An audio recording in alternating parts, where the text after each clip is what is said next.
Damos vuelta de página aquí en La Inquietud por CNN Radio Rosario. Para mí es siempre el hombre del momento, es una de las mentes más preclaras del derecho, lo digo siempre desde hace años cuando tengo la oportunidad de charlar con él. Es además el hombre del momento porque está allí discutiendo, analizando, pensando, trabajando para el gobierno del presidente Javier Milei lo que va a ser la nueva versión, la versión mejorada, la que se discutirá en el Congreso de la ley de ficha limpia. No es otro que el doctor Alejandro Fargosi. Doctor Fargosi, ¿cómo anda? Gartos lo saluda. ¿Qué tal? Gracias, como siempre, por toda esta presentación absolutamente exagerada e inmerecida. Y lo digo de corazón, no es por falsa modestia. Sabés que el placer es mío, Alejandro. Cuando habíamos pactado esta entrevista, no había saltado todavía el tema de ficha limpia, no estaba en agenda como lo está ahora. Sé que como los abogados que se toman su tiempo para analizar el caso, estás ahora mismo pensando y trabajando todo esto, pero antes de que te convocara Milei y su equipo y su gabinete, ¿qué estabas ya pensando vos sobre el tema ficha limpia mientras se discutía en la Argentina? El tema de ficha limpia tiene una característica de lo más interesante, y es que nace de un sector que en la Argentina ha sido tradicionalmente postergado o se ha autocensurado, que es la sociedad civil.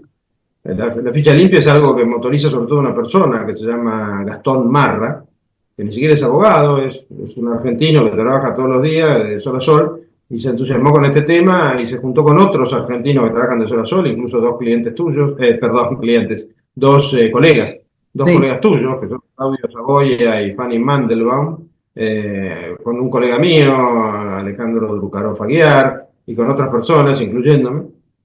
Y nos pusimos a trabajar con esto, él siguió trabajando con una intensidad enorme, lo ha rastrillado desde Jujuy hasta Tierra del Fuego, ha logrado que en algunas provincias se dictaran leyes sobre esto, y al final terminó siendo un tema tomado por la política, por la buena política, que también la tenemos, y llegó a la instancia de aprobarse la ley en un texto bueno, un texto razonable, que es el que se frustró en el tratamiento en estas dos sesiones caídas que hubo en el Congreso.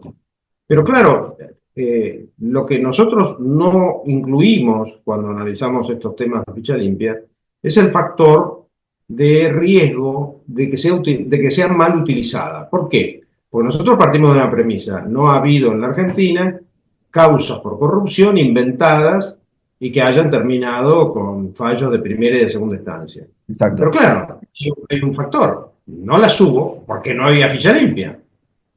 ¿Hay algo que a nosotros nos permita estar tranquilos, sobre todo con algunos gobiernos provinciales que están en el medioevo y dominan a los jueces federales, influyen sobre las cámaras, etcétera? ¿Hay algo que nos permita estar tranquilos de que esta ley llena de buenas intenciones no va a ser mal utilizada, sobre todo contra esos sectores de la vida argentina que se quieren meter en política?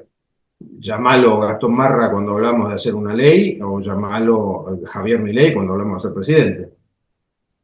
La cuestión es buscar una forma, si es que la hay, buscarla primero, buscar una forma de que la ley, tal como ha sido proyectada, se complete con alguna disposición que impida que se la mal utilice.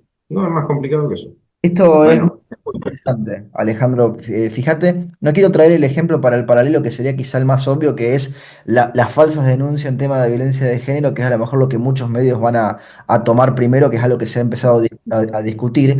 Eh, pero eh, perdóname porque quiero tomar ese tema. sí, Cosa que yo me pasé años.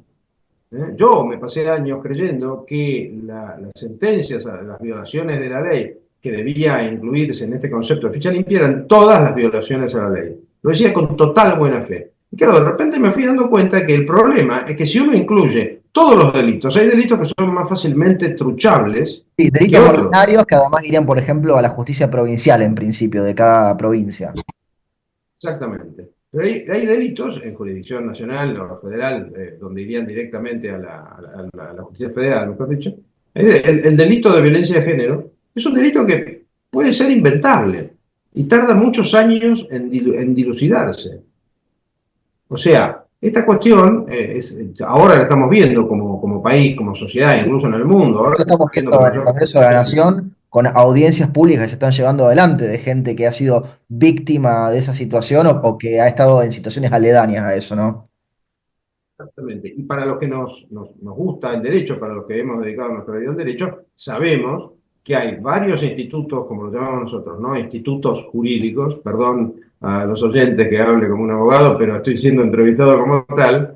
Hay varias creaciones jurídicas que fueron evolucionando con el tiempo. El ejemplo paradigmático son las normas de daños que se aplicaban a los autos. Cuando los autos empezaron a existir y a Sí. difundirse, sobre todo a principios del siglo XX, si una persona iba caminando, mirando para otro lado, y se lastimaba porque se llevaba puesto un auto estacionado, se le asignaba la culpa al dueño del auto, que no tenía nada que ver, porque el otro había caminado sin mirar.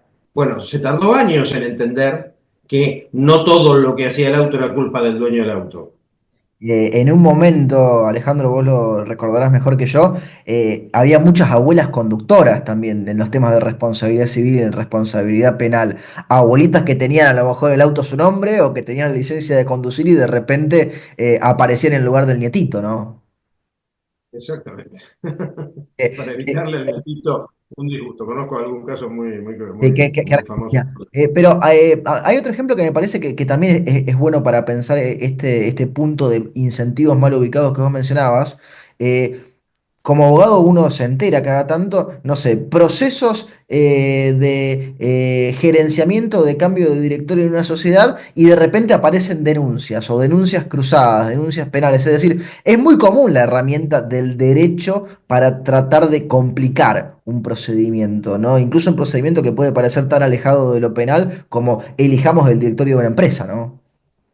Exacto. ¿Por qué? Porque el factor tiempo es medular en todo esto. Es medular en la política, es medular en el derecho. ¿Por qué es medular en la política? Porque si uno quiere sacar de la competencia a un candidato, si pasa la elección, se terminó la posibilidad de dar vuelta al resultado, obviamente, por una razón lógica.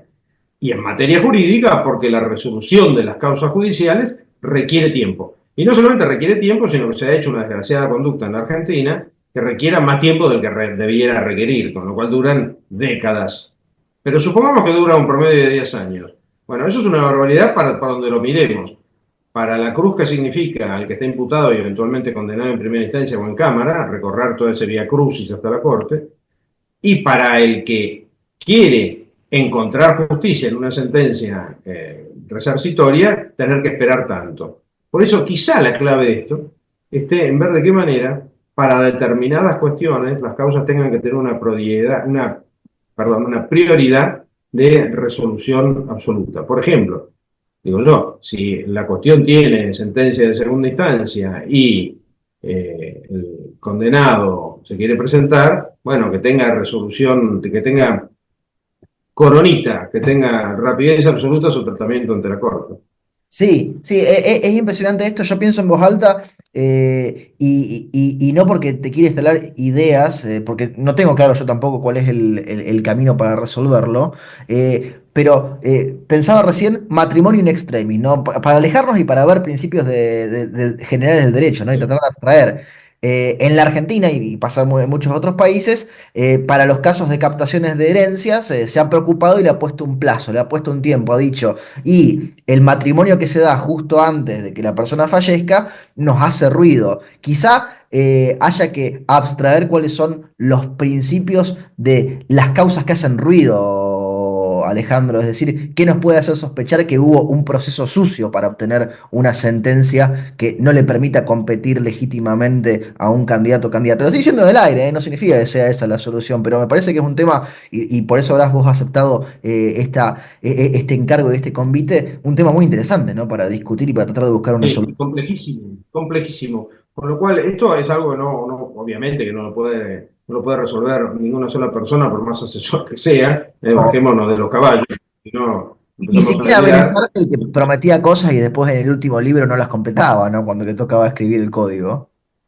Exactamente. Con lo cual, bueno, es un desafío apasionante, sobre todo para los que tanto nos gusta la cosa pública, que lo que queremos es un pequeño aporte para el país de nuestros nietos, que de eso se trata, en definitiva. Hablabas de la segunda instancia, hablabas de la corte. ¿Te parece sí que está definido el tema o por lo menos hay una línea ya lanzada de parte de la política y de parte del derecho sobre segunda instancia es lo que se necesita? Porque hay muchos que ahora parecen hablar de un derecho humano en una tercera instancia, ¿no? Como si estuviéramos de repente, no sé, en la Suiza de la Confederación Helvética, ¿no? Sí, además, ¿por qué? Si es tercera, ¿por qué no cuarta? Sí. Porque podría ser cuarta o quinta, en realidad, o quinta o sexta o séptima. Yo creo que con dos instancias sobra y que si existe alguna hipótesis de arbitrariedad manifiesta, tenga que intervenir la Corte, que a su vez tiene ese gran problema, y es que le tiran cosas permanentemente, pues la Corte por un lado es muy lenta, pero por el otro lado está recontrasaturada de trabajo. Está recontrasaturada de trabajo porque muchos clientes no aceptan, esto me ha pasado, muchos clientes no aceptan que uno sienta una sentencia de primera instancia y dicen, no, hay que ir a la Corte, hay que ir a la Corte. Y claro, la Corte está tapada de recursos extraordinarios o de recursos de queja, y así no hay nada que funcione. La Corte, los plazos de la Corte, es un tema que nos debemos en una discusión seria y sensata, ¿no, Alejandro? Porque cuando uno trata de explicarle a la gente, no, mira, a ver, las instancias inferiores tienen plazos, puede ser que se respete, puede ser que no, pero la Corte también necesita algún tipo de contralor con los plazos y con los tiempos, ¿no? Para dar justicia como corresponde. Sí, exactamente. Yo soy muy respetuoso de la justicia en general y de la Corte en particular, pero el tiempo, los humanos normales lo medimos en minutos. Admitamos que se mida en horas, eventualmente en días, no en décadas. Nosotros no podemos ya tener dos causas, que fueron la de Ménimen y la de Cavallo, en la cual se elimina al Poder Judicial del partido, o sea, no se tiene en cuenta la condena para Menem ni la condena para Cavallo porque se demoró demasiado en sustanciar la apelación. Es Uno, una locura. uno falleció y el otro, la Corte tuvo que admitir que tenerlo imputado de 18 años o más no era lógico. Exactamente, es una barbaridad. Ojo, esto no solo es una responsabilidad de la Corte. A mí lo de la Corte lo que más me preocupa es que los casos que llegan a ella a veces tienen un tratamiento excesivamente largo. Ejemplo, esa declaración, que no sé por qué salió a declarar eso, pero bueno, un hombre grande, él tendrá sus motivos, el doctor Maqueda diciendo que no estaba en los planes de la Corte dictar una sentencia para Sí. Cristina antes de mediados del año que viene. Convengamos que su Eh, inminente jubilación por lo menos ayuda a creer que no hay un prejuzgamiento de ningún tipo en todo no, esto. exacto, claro. Claro, Eh, pero ¿por qué esas cosas no son buenas? Porque existe en materia jurídica, expliquémoselo también a la audiencia que no sea ducha en la cuestión, lo que se llama gravedad institucional. Hay sí. casos que tienen gravedad institucional. En el caso concreto de Cristina Kirchner, ella es una gravedad institucional que respira. Porque no podemos vivir. ¿Cuántos años se pretende que vivamos pendientes de lo que hace, dice, quiere, está, piensa? Tenemos que resolver de una buena vez por todas esta especie de baile perverso entre la Argentina y Cristina Kirchner y ver si tiene o no tiene una condena por corrupta. Es Es de así. loco. Y Es, eso lo tiene que resolver la Corte y lo tiene que resolver rápido. Y que no me vengan con el argumento de que, bueno, no en un año electoral, porque resulta que años electorales son todos. Nosotros tenemos dos tipos de años: años electorales o los años preelectorales, porque tenemos elecciones. Ojo Alejandro, con eso. le has dedicado muchos años de tu carrera a lo tecnológico, ¿no? Relacionado con el derecho. Y yo creo que se tomó livianamente el debate sobre cómo la tecnología va influyendo en todas estas discusiones de ficha limpia. No hay causas todavía en Argentina que digamos esto se basó en la tecnología o esto influyó la tecnología o esto lo ensució la tecnología, pero ¿sí te parece que hay que darse un debate serio sobre ese tema, sobre qué va a pasar con la inteligencia artificial, qué va a pasar con las pruebas modificadas y demás? ¿Eso te parece que se viene ya como debate en nuestro país? Sí, pero con mucha prudencia. ¿Por qué digo esto? Porque el derecho se refiere a conductas humanas, no a tecnologías. El tema es ver de qué manera la tecnología influye sobre la conducta humana de manera tal que tenga que dictarse una ley para prever alguna solución o algún cambio de régimen de algo. El ejemplo más lineal que puedo dar es las armas de fuego. Las armas de fuego que, si bien no evolucionan hace 100 años, cuando empezaron a aparecer las ametralladoras, la libertad de tenencia de las armas de fuego se puso en tela de juicio. Porque una cosa era tener una escopeta o un fusil de 5 tiros con suerte, Para y otra una recargarlo, ametralladora. uno tardaba 2 horas y había que hacer un curso, ¿no? Para poder hacer los movimientos. Exactamente. Con lo cual, cuando en los años 30 se fue, para saber de lo que estamos hablando, en los años 30 en la Argentina, si uno se fija en la revista Caras y Caretas, por ejemplo, hay publicidades de cómprese su magnífica ametralladora Thompson para matar a los lobos que atacan a sus ovejas. Imagínate lo que podría ser medio país armado con ametralladoras Thompson, un desastre. Bueno, lo que pasa muchas veces en Estados Unidos.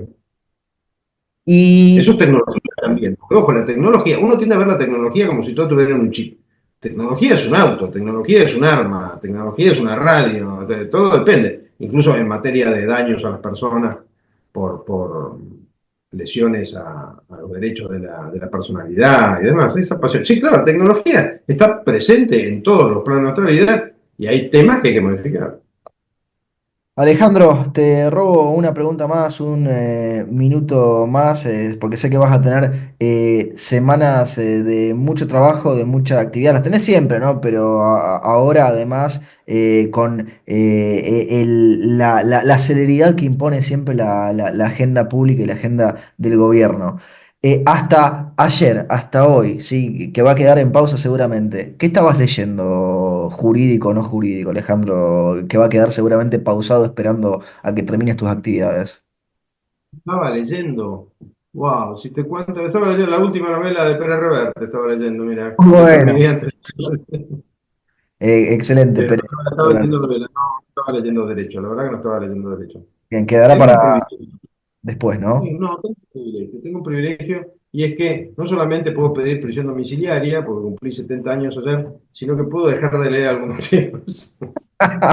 Feliz cumpleaños, Alejandro. Te agradezco enormemente el tiempo que siempre te tomás para charlar conmigo y como audiencia y te mando un fuerte, fuerte abrazo. Igualmente para vos, muchísimas gracias. Lo teníamos al doctor Alejandro Fargosi aquí en La Inquietud por CNN Radio Rosario.